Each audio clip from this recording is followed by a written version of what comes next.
Billy Corgan is known for his bold opinions, deep lyrics, and love for rock history. But one story he recently shared caught the attention of many fans.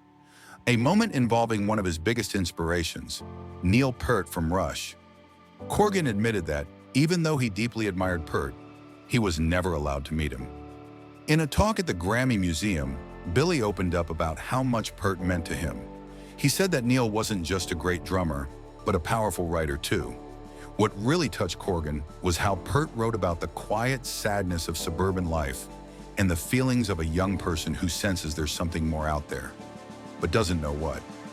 Billy said, "His articulation of that in song after song just blew my mind." However, despite that admiration, Corgan never had a chance to shake Peart's hand. Why? Because Neil Peart was famously private.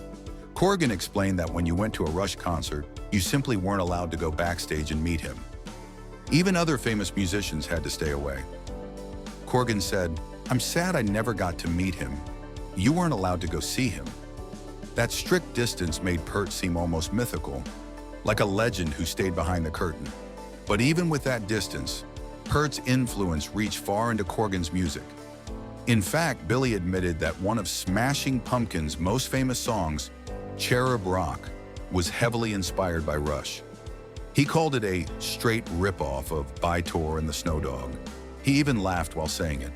The guitar rhythm and energy were his way of honoring what Rush meant to him, even if he had to hide the reference back then. And it wasn't just Rush. Billy also admitted that Tonight, Tonight was their version of The Who. Without the strings section, he said the track sounded exactly like a Who song. These honest confessions show how Smashing Pumpkins borrowed sounds and ideas, but always added their own twist.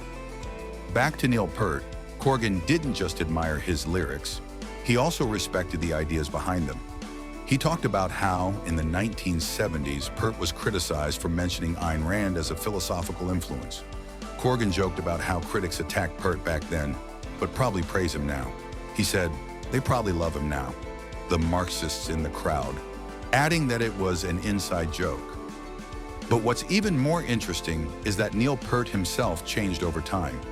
In a 2012 interview with Rolling Stone, Peart said he no longer followed Ayn Rand's ideas strictly. He called himself a bleeding heart libertarian, meaning he still believed in personal freedom, but had more compassion and understanding for people than he did in his younger years. So while Corgan was never allowed to meet Neil Peart in person, it's clear that Peart shaped the way he saw the world and music. His drumming, his writing, and his ideas stayed with Corgan for decades, even if the two never shared a room. This story is more than just about being banned from meeting someone. It's about respect, inspiration, and how some connections are made through art, even without a handshake or selfie. Neil Peart left behind more than just drum solos. He left behind thoughts, emotions, and a voice that still speaks through musicians like Billy Corgan.